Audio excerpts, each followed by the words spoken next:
I was guided to make a video about addiction today.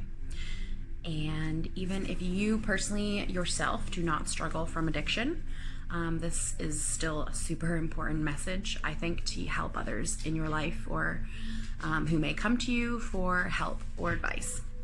Addiction is kind of a taboo topic, I think. No one really talks about it, or when people do talk about addiction, there's always an element of shame to it. So I'm going to talk to you here today openly, without adding, hi Shadow, that element of shame to the discussion. I'm kind of going to show you how you can move beyond those feelings of shame or guilt, and almost use your addiction as, I saw this quote the other day that was like, use it as like fertilizer for growth. And I will let you know how you can do that. He just brought me his ball. That's so funny. He was like, that's his addiction, that ball. Shadow was like, here, I'll offer you this as an example. So the addictions that I have suffered from in my life: cigarettes, marijuana, and binge eating. These are things that I picked up over my life to deal with certain feelings and emotions that I was feeling at the time. The first thing to realize when you are wanting to quit something is that you need to have compassion and patience with yourself. Now, some people do have success when they just quit cold turkey and tell themselves, I'm never gonna smoke again. And they have success. That's awesome. That's amazing for those people. But some people have a lot harder of a time releasing these things, and either it comes back in cravings or thoughts in their head saying, do it, do it, do it. You know, so until they deal with that thought in their head or that feeling that makes them want to reach for a cigarette or a plate of food, it's going to keep coming up in their life. And so my journey was really being patient with myself, having compassion for myself, as I think my creator would have compassion for me. I mean, I know my life story. I know what I've been through and the pain that I have had to go through. Not that that's an excuse to turn to things like smoking to deal with that behavior, but that's what I did, and that's my truth. So it is what it is. I also turned to things like writing. I had a blog. You know, I did what I could, but at the end of the day, you know, when you're working a 12-hour workday and you have painful lesions all over your groin and you can barely walk, all you want to do when you have a 15-minute break is go out and smoke that cigarette. That's what I looked forward to. Okay, so this is a real thing for many people. On my journey, I stopped treating my addictions as enemies, and I started treating them as parts of myself that I wanted to explore. Old friends. The biggest thing about healing from the inside out is that you heal in layers. So by just saying, I'm over it, I'm over cigarettes, I'm never gonna smoke them again, there still may be feelings inside you that have that connectedness to cigarettes or whatever your addiction is, that is going to come up at some point. And then that will enable you to go buy a pack, and that voice will then be like, oh, look, you failed. You might as well just start smoking again. So that's kind of like a cycle that you don't want to do.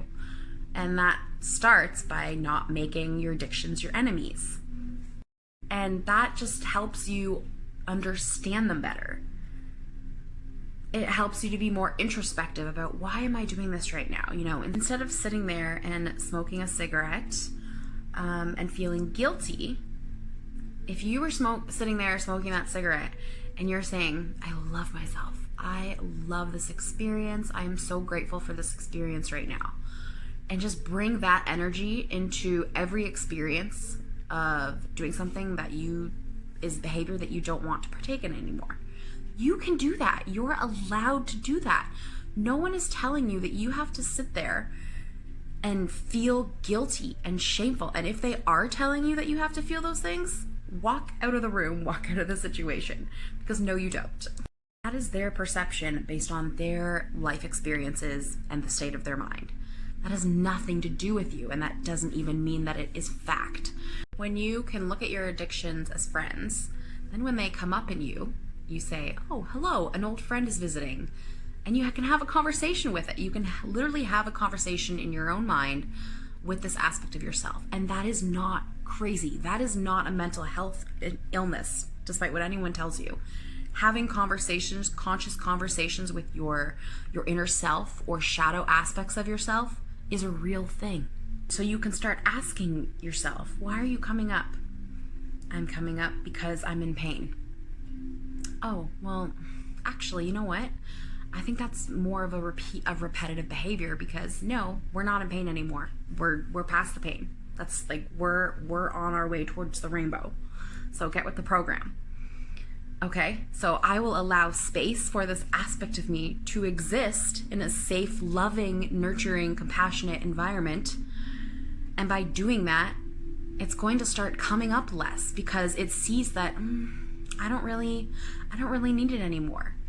And also, by not making it my enemy, I'm not saying that I'll never have a cigarette again. You know, if I am traveling the world and I'm having a conversation with someone and they pull out a pack of cigarettes, I am going to have a cigarette with them and just enjoy the experience that life is giving me at that moment, because I make nothing my enemy. So I'm going to give you an example of how I quit one of my addictions within the last year. Smoking was something that I had turned to when I was dealing with chronic pain from my skin condition that I had. But I had surgery last year and I got everything fixed and I no longer experience this pain. And so I realized that I really didn't need to be smoking anymore. It was just draining my bank account, and I definitely knew that it was a crutch that I was turning to, and I didn't really need to turn to it anymore because I have that comfort inside myself now. So I was conscious of the fact that this is a behavior that I was ready to release.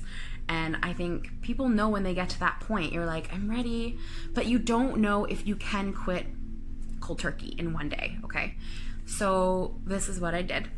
I quit one day, smoked my last cigarette, and then 2 weeks later, I had gone 2 weeks without smoking, and I really was having cravings. And I said, fine, I'm having cravings. I'm going to go buy a pack of cigarettes, and I'm going to smoke it, and I'm going to enjoy it. I'm not going to feel bad about this.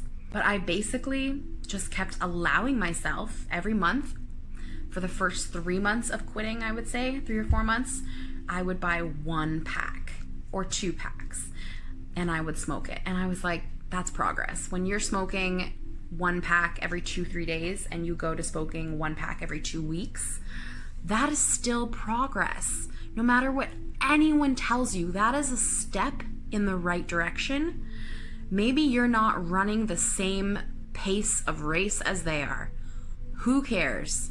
Your journey is yours, and it's up to you to do what is right for you and take however long you need to get there. So I started thinking, this isn't satisfying me anymore. This is more of a hassle. Like, it's getting cold. I don't really want to come outside and smoke.